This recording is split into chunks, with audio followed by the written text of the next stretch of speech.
si VP nagsalita na alagaan natin ang eleksyon natin. Ang laban na ito ay para sa 2028 election. Ang laban sa 2028, winner take all. Sa 2028, winner take all. Pag ang kandidato natin ay si VP Sara, pinakamalakas nating kandidato, at kung matalo siya, kulong si VP Sara. Yung kalaban natin, takot rin. Pag natalo sila, baka sila rin ang makulong. Kasi magtatapunan ng mga kaso ang isa at isa. Kaya, all or nothing ang laban. At huwag nating kalimutan na hindi lang magtatapos sa pagpapalakas o pagpaparami. Nakalimutan nyo ba na may problema tayo sa eleksyon? Ano ba ang gamit sa bilangan ng boto ngayon? Di ba vote counting machine? Pag naglagay tayo ng balota ng boto natin sa makina, nakikita ba ng mata natin kung paano mag-compute ang makina? Hindi. May nabibigay ba tayo sa watchers na assurance na nakita nila yung bilangan?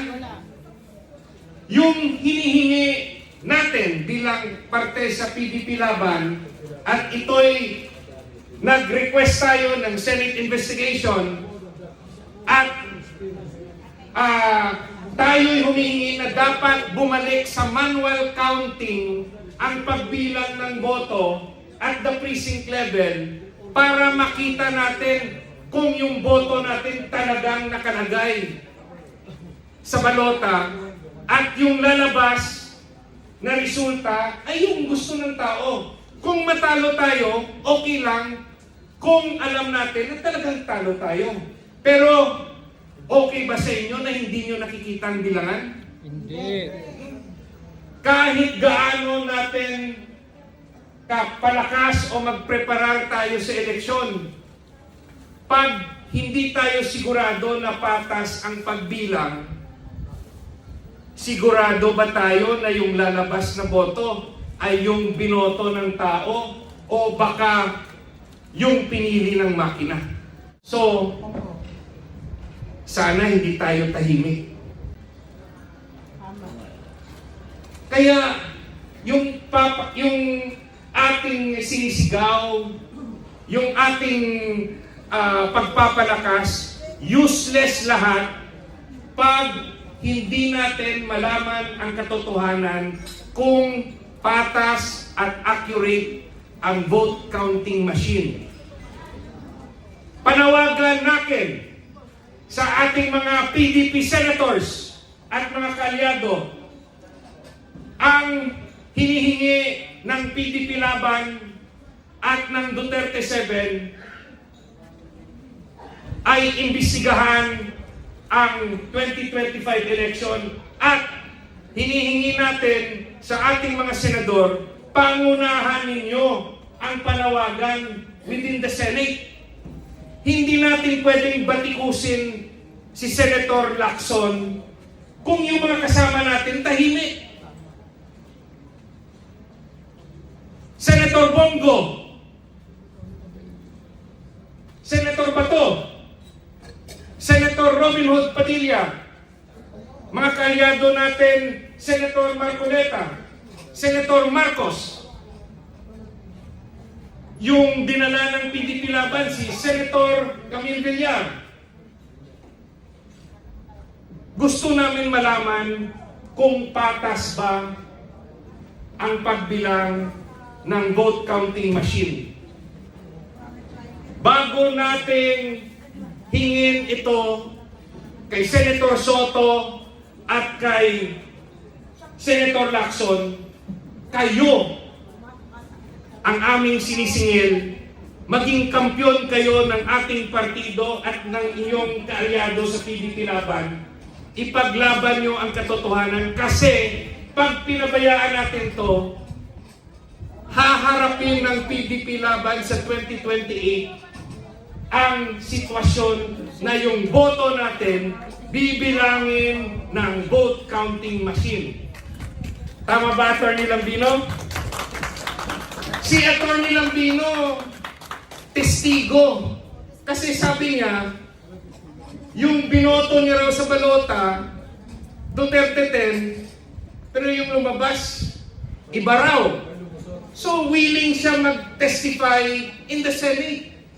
We just want the truth. At wala na kaming habol na makaupo sa Senado dahil hindi naman kami nag-file ng election protest. Yung amin lang habol na maging patas ang eleksyon by 2028. Dahil gaano man natin kasigaw, no to corruption, wala mangyayari. Useless. Talaga bang magiging Happy New Year kung wala tayong haharapin? Uulitin ko, ang laban mag-uumpisa sa PDP laban at ito'y dapat pangunahan ng ating PDP senators.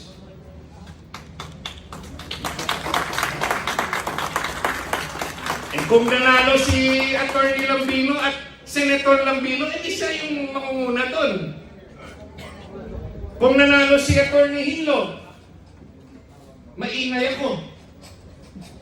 Kung nanalo si Senator Philip Salvador, magiging maingay si Senator Philip.